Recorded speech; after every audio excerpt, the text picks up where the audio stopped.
For years now on my channel, I've been highlighting glitches from across the entirety of the Super Mario Bros. Franchise, trying my hardest to show and explain specific ones, depending on whatever theme I had come up with for that video.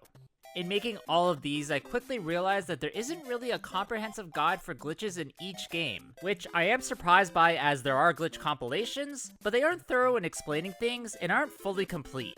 So, for this video, we're gonna look at every single glitch in Super Mario Bros. NES. Oh yeah, and before I get started here, my name is Copycat, and if you haven't yet, then please subscribe to my channel, hitting that bell to stay notified when I upload new videos. To start things off, we're gonna look at a glitch that's become famous, as it's extremely important to do if you want to go for any world record speedruns, which is called the Flagpole base clip.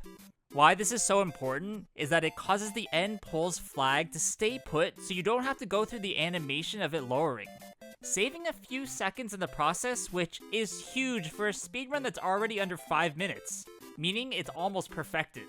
This takes a lot of practice to actually pull off, as it requires some pinpoint platforming, so using the Switch's rewind feature will be a great aid, where you need to jump from this pipe to the second step from the top to the bottom of the flagpole, clipping ever so slightly through so you could actually grab it and glitch things. After hours of trying, I was only able to do it once, and unfortunately that was off camera. So here's some pro speedrunners doing it pretty easily and on their first try.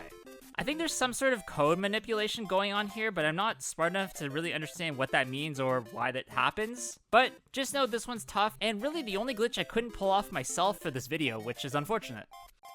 Next, we're gonna look at a few glitches that all revolve around needing to use Bowser, or the axe that's present in the boss fight arena. Starting with the one where you can beat Bowser, but also die and get a game over at the same time.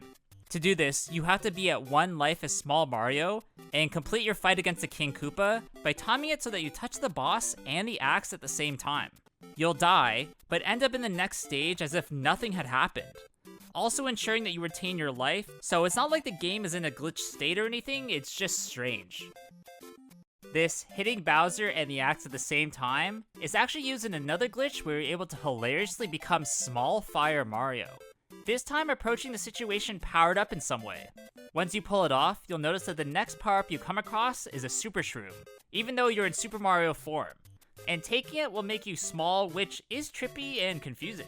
Then after that, the next power-up you come across will be a Fire Flower, and when you take it, your outfit will change, but you'll remain small, turning big every time you launch a fireball, which just looks very random, but I just love it.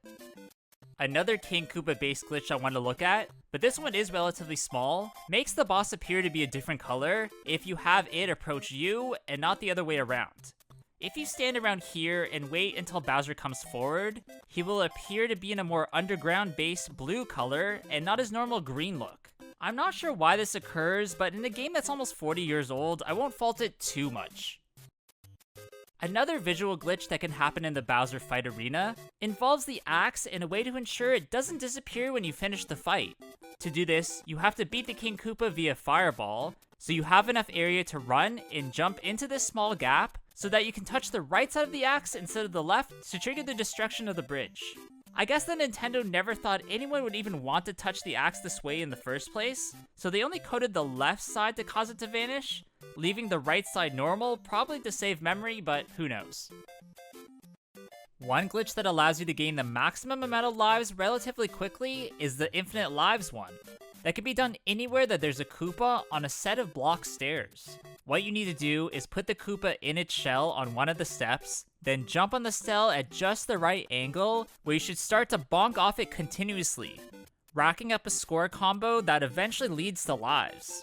This can be sort of tricky to get right, so it might take a bit of practice to do, something that again the Switch's rewind feature helps a lot with, so use that to your advantage if you want to try this for yourself.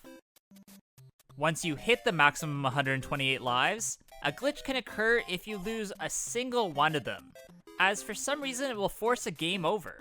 I'm assuming this happens due to the absurd amount of lives that you have, as the game probably was never prepared for this to happen.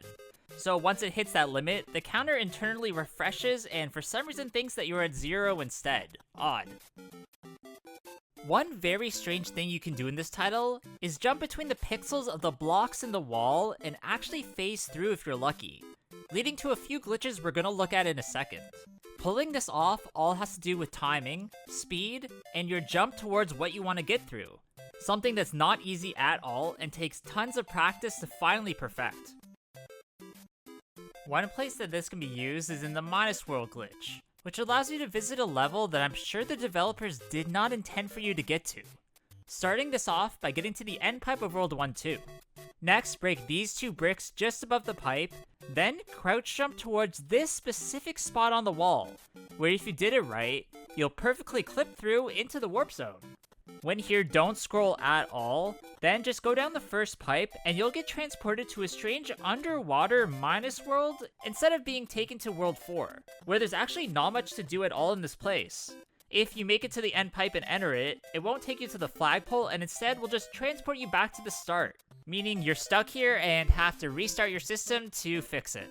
Now oddly, in the Famicom version, you can actually play an entire world that's just straight up glitched, featuring floating character sprites and items in places you wouldn't expect. Being able to actually complete things, which counts as you finishing the game, which doesn't make sense. Another glitch that contains some sort of phasing/clipping is the wrong warp 1 of World 4-2, which for some reason messes up the sub-areas, taking you to the wrong place when you enter this pipe. To pull this off, you first need to be in Super Mario form, and break a line of bricks above you right here on the stage, letting the Goombas damage you on their way by so you're now in Small Mario form. Next, scroll forward a bit so that there's just a small crevice left that you can jump in and kinda get stuck in. If you then jump rapidly, you'll start to get sucked into the wall, where when you reach the end, you have to start to run forward or else you'll actually get stuck in the wall.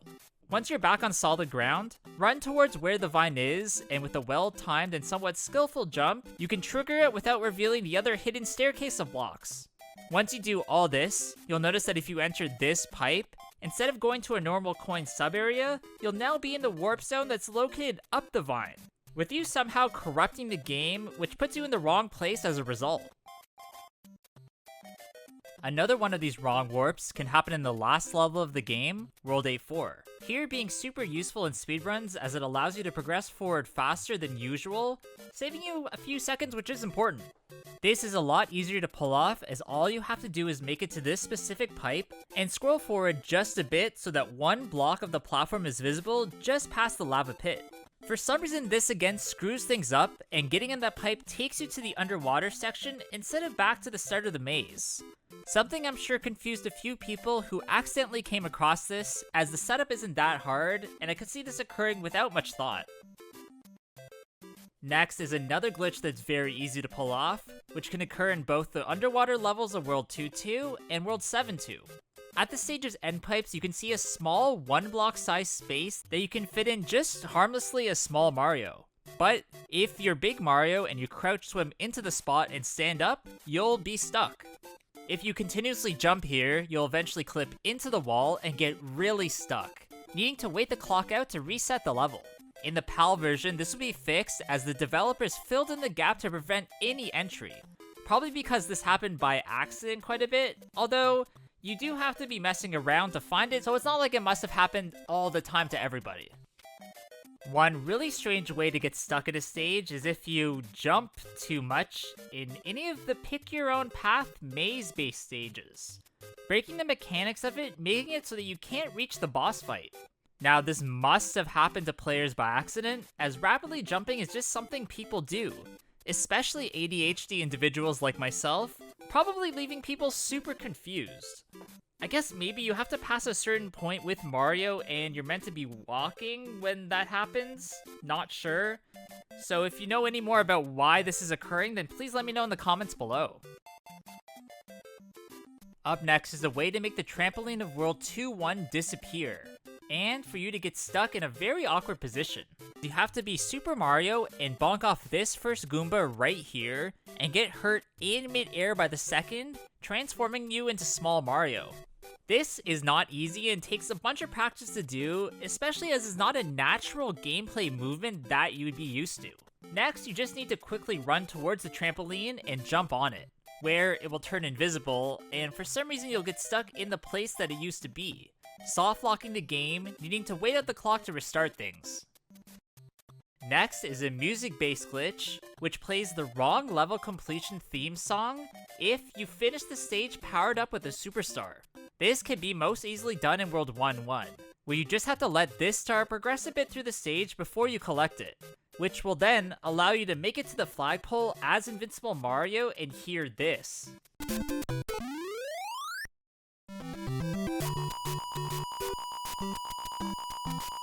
Instead of the ending music, the regular Super Mario Bros. Theme just plays. Probably because you're losing the star after completing the stage, causing the game to be confused and play the last song that was playing before you had it. Next is a glitch that's pretty cool, but I'm not sure exactly how useful it is, in double jumping. Done only with the aid of a Super Shroom or Fire Flower. What you need to do is collect the power-up by jumping into it, then jumping again as soon as you go through the transformation animation. If you did it right, then you'll jump again technically in midair as you never touch the ground. Something that can't really be used anywhere, but still is interesting that it exists. Normally when you break bricks as Super Mario, you'll see a little animation where it actually breaks away into 4 separate pieces and falls off the stage. Where in this next glitch, you can prevent this from occurring by doing one certain thing. All that is scrolling a little bit to the right so your target brick is just a bit off screen, then bonking it, and it will just sort of disappear instead of break away, which is super underwhelming. Yeah. Probably my pick for the strangest glitch is the invisible piranha plane of the underwater section of World 8-4, popping up from the pipe after you exit it and swim away just a little bit. This is probably missed by most players as they will most likely swim forward and scroll away from the pipe. However, if you swim upwards, then return, you'll take damage from something that doesn't even appear to be there. Apparently, the piranha plants are meant to appear out of every single pipe in the game, at least ones that don't lead somewhere.